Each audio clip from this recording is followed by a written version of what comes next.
जादुई टीवी। तुम्हारे बाबूजी तो कब के गुजर गए। अब उनका जो सामान है वो पड़े पड़े कबाड़ा हो रहा है। बेच ही दो, कुछ पैसे आ जाएंगी।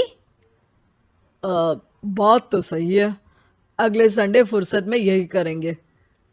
अगले संडे रोहित सारा सामान कबाड़ी को घर बुला के दे देता है। तभी उसकी नजर बाबूजी की पुरानी टीवी पर जाती है, जो इतने सालों तक कूड़े में पड़ी थी, फिर भी चमचमा रही थी। टीवी तो देखो, जैसे एकदम नई हो। हाँ, बाबूजी को टीवी देखना बहुत पसंद था। उनका सपना था कि वो टीवी पे आए। एक बार मौका भी था जब वो अपने गांव के गाने सुनाने किसी चैनल पर जाने वाले थे, पर मैं और मेरा भाई लड़ पड़े और बाबूजी को घर पर ही रुकना पड़ा। चला के देखें क्या? हाँ हाँ, क्यों नहीं, देख लेते हैं। पर शायद ही चले। बाबूजी ने उस लड़ाई के दिन के बाद टीवी देखना ही छोड़ दिया था। टीवी चालू करने के लिए उसमें केबल वायर लगा दिया जाता है। एक न्यूज़ चैनल चालू हो जाती है। स्वर्ग की सीढ़ी के रास्ते हैं तीन, तीनों के तीन रास्ते हैं संगीन। पहला रास्ता है सांप की बीन, दूसरा रास्ता घर में बिछा कालीन, तीसरा रास्ता कलकत्ता से चीन। ये क्या बकवास खबर है, कुछ अच्छा लगा दो। अरे आप बोलो तो सही, कोई अच्छी खबर सुना देता हूं। मेरा तो काम ही खबर देना है। अरे बाप रे, टीवी बात कर रही है। हाँ, ये न्यूज़ वाला मुझसे। हाँ हाँ, आपसे ही तो बात करूंगा ना, आपके घर में हूं तो। अरे, ये सपना है क्या? तुम हमसे बात नहीं कर सकते?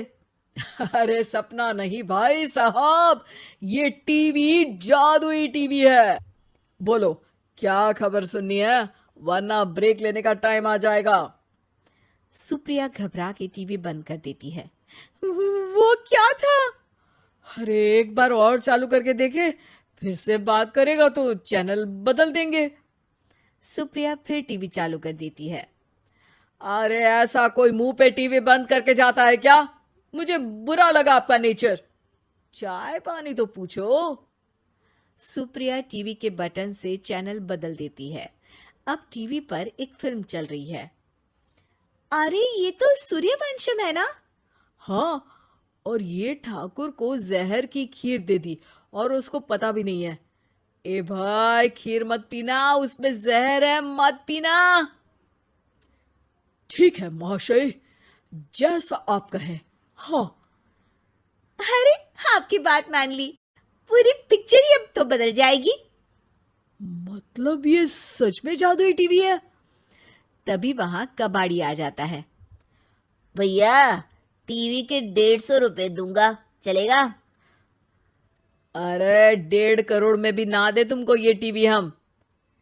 अरे 1.5 करोड़ खरीदने को होते तो तुम्हारे घर में ये पानी चाय नहीं पीता, अंबानी या टाटा के घर बैठा कोल्ड कॉफी पीता। रोहित कबाड़ी का हिसाब करके उसे वहां से चलता करता है और अपने भाई शशिकांत को फोन लगा के बुलाता है। शशि थोड़ी ही देर में वहां पहुंच जाता है। क्या हो गया भैया? अरे बाबूजी का टीवी याद है? हाँ हाँ, जिसमें घुसे रहते थे हमेशा वो, और अपने को कुछ नहीं देखने देते थे। अरे वो अब जादुई टीवी बन गया है। भैया, आपकी बकवास करने की आदत अब तक नहीं गई। अरे आपके घर में बच्चे हैं, अब तो बड़ों जैसी बात करो। रोहित जाके टीवी चालू कर देता है। टीवी पर एक जादू का शो हो रहा है जिसमें एक जादूगर है। अब मैं अपनी टोपी में से कबूतर निकालूंगा। श्रिंग ब्रिंग शरिंग बम फोपा फुफी फुफा पाउ। टीवी से कबूतर निकलता है और शशिकांत के सर पर आकर बैठ जाता है। भैया, ये क्या हो रहा है? भैया इसे उड़ाओ। ए कबूतर, जा जा, कबूतर चल निकल। अब मैं टोपी में से सांप। सांप सुनते ही शशिकांत कांप जाता है और भाग के टीवी बंद कर देता है।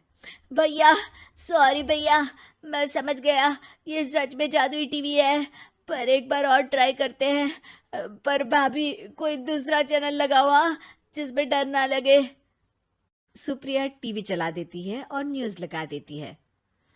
अरे कितने दिनों बाद मुझे याद आया, बताइए क्या खबर सुनाओ। और ये नया आदमी कौन है? ये मेरा भाई है शशिकांत। ओह यस, वही है ना जिससे तुम लड़ लिए थे किसी बात पे, और तुम्हारे बुढ़ाओ पिताजी गुस्सा हो गए थे और टीवी को संन्यास दे दिया था। हैं? तुमको कैसे पता ये सब? इस टीवी में रहने वाले आदमी से लेकर कबूतर तक को तुम्हारे बाबूजी और तुम्हारी बातें पता है, इसलिए तो ये जादुई टीवी है। ये टीवी क्या कर सकती है वैसे? तुम जो मांगो दे सकती है, कहानी बदल सकते हो, खबर बदल सकते हो, कोई चीज मांग सकते हो। अरे भैया, ये टीवी मैं लेके जा रहा हूँ। बाबूजी का लाडला तो मैं ही था ना। अरे ऐसे कैसे? मैं बड़ा बेटा था, अब तक मेरे घर में टीवी थी ना। अब तक कहाँ गए थे पिताजी के लाडले? तुम्हारी गलती का एहसास भी है। अरे भैया, ज्यादा ना बोलो वरना भूल गए आपके दांत तोड़ दिए थे मैंने उस लड़ाई में। मेरी बीवी के सामने मेरी बेइज्जती करता है, रुक। दोनों भाई हाथापाई पे उतर जाते हैं। रुक, बताता हूं तुझे कि कौन बड़ा है। अरे छोटे का दम तो देख लीजिए आप। ये खबर आपके बाबूजी को देता हूं। तभी टीवी अचानक बंद हो जाता है। अरे शायद टीवी नाराज हो गया। और लड़ लो, आए बड़े खली बनने। टीवी से एक तेज रोशनी निकलती है और टीवी में बाबूजी दिखाई देते हैं। बाबूजी आप? इतना चकरा क्यों रहा है? अपने बाप को नहीं पहचानता क्या? ये तो ऐसा ही है बाबूजी। प्रणाम बाबूजी। अरे चुप कर, तुम दोनों ही उल्टे हो। तुम्हारी वजह से मैंने टीवी में आने के सपने को छोड़ दिया, तुम्हारी लड़ाई की वजह से। और तो और, जितना मैं अपनी बीवी को नहीं देखता था उतना टीवी को देखता था, वो भी छोड़ दिया तुम दोनों की लड़ाई की वजह से। और अब मरने के बाद जब मैंने टीवी को जादुई टीवी बना दिया तो भी तुम इसका फल लेने की जगह लड़ रहे हो। अरे तुम तो लायक ही नहीं हो, अब तुमको बाबा जी का ठुल्लू भी नहीं मिलेगा। बाबूजी चले जाते हैं। टीवी बंद हो जाता है। रोहित और शशिकांत गिड़गिड़ा के टीवी के सामने हाथ जोड़ के बाबूजी को बुलाते हैं, पर टीवी सिर्फ धुआं निकालता रहता है। यदि आप हमारे चैनल पर नए हो तो सब्सक्राइब करना ना भूलें और बेल आइकन पर क्लिक करें ताकि हमारी सारी न्यूज़ स्टोरीज आप सबसे पहले देख सकें।